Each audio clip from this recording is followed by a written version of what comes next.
नमस्कार दोस्तों। भारत में दलितों को लेकर हमेशा राजनीति होती रही है। कितने ही नेता दलितों के नाम पर अपनी राजनीतिक रोटियां सेककर हजारों करोड़ के मालिक बन बैठे। उन्होंने दलितों का कितना उत्थान किया, उनसे यह सवाल करना आज भी बेईमानी है। दलितों के ही हितैषी बनकर मुख्यमंत्री तक की कुर्सियों पर काबिज हुआ गया, मगर दलितों का जमीनी स्तर पर कितना भला हुआ, यह आज किसी से छुपा नहीं है। इन सबसे इतर पिछले कुछ वर्षों में एक नया शगुफा निकल कर आया है, दलित मुस्लिम एकता का। कहने को तो यह दलितों का उत्थान करने वाली एकता थी, मगर दलित शब्द की आड़ में राजनीतिक हित ही साधे गए और साधे जा रहे हैं। वरना दलितों के उत्थान की बात करने वाले ही दलितों के मारे पीटे जाने, उनका शोषण होने, उनकी बहन बेटियों के साथ बलात्कार होने पर शायद चुप नहीं बैठते। दलितों के लिए उनके कथित हितैषियों द्वारा समय समय पर आवाज तो उठाई गई, मगर मौका देखकर वो देख लेते हैं कि सामने वाला किस खेमे से है।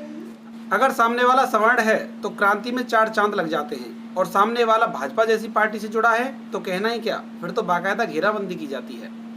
बस एक समुदाय वाले दलितों के साथ चाहे मारपीट कर लें, उनको पलायन करने पर मजबूर कर दें, उनकी बहन बेटियों का बलात्कार कर दें या फिर उनके घरों में आग लगा दें। ऐसी स्थिति में क्रांति का मुंह सोच समझकर ही खुलता है, या तो मुंह बंद ही रहेगा, अगर खुलेगा भी तो जबान बाल बराबर बाहर निकलेगी और निंदा करके फटाक से अंदर घुस जाएगी।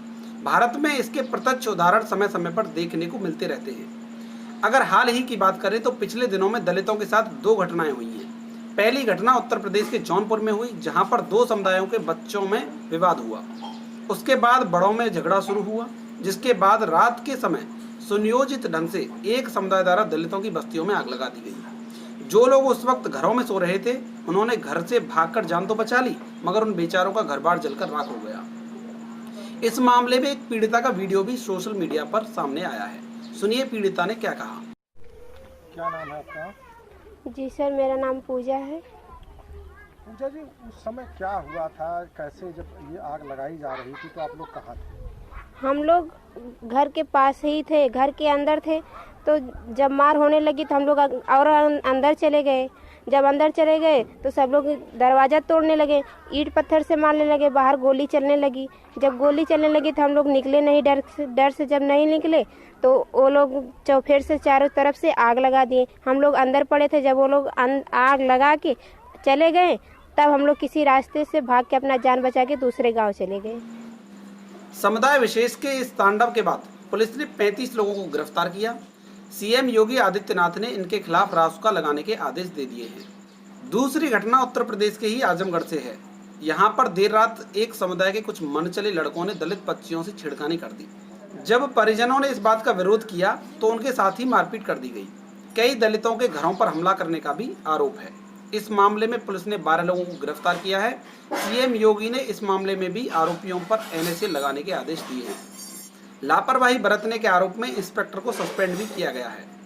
दोनों ही मामलों में आरोपी वही हैं जो आजकल दलितों के हितैषी बनने का नाटक करते नजर आते हैं। हो सकता है यह काम समुदाय के बुरे लोगों द्वारा किया गया हो, क्योंकि हर समुदाय में बुरे लोग होते हैं, मगर बड़ा सवाल यह है कि अच्छे लोग इस समय कहाँ छुपे बैठे हैं। किसी के घर में आग लगा देना, किसी की बहन बेटी को छेड़ देना, ऊपर से दबंगई दिखाते हुए उनके परिवारिक जनों के साथ मारपीट करना, इन सब कारनामों पर जब कोई कार्रवाई होती है तो विक्टिम बन जाना, अल्पसंख्यक होने का रोना धोना करना, सरकार पर दमनकारी होने का भी आरोप लगाना, इतना ढोंग करने का टैलेंट आखिर आता कहाँ से है।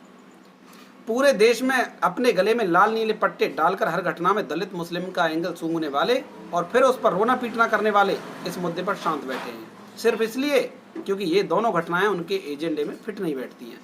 अपने आलीशान ऑफिसों में बाबा साहब अम्बेडकर की तस्वीर टांगने वालों से मेरा सवाल है कि क्या बाबा साहब के आदर्श इन्हें इस मौका परस्ती की इजाज़त देते हैं। ऐसे सभी मौका परस्त फर्जी दलित हितैषियों को पहचानने की ज़रूरत है और उनसे दूरी बनाने की भी ज़रूरत है, क्योंकि इसी में दलितों की भी भलाई है और इस समाज की भी भलाई है। धन्यवाद।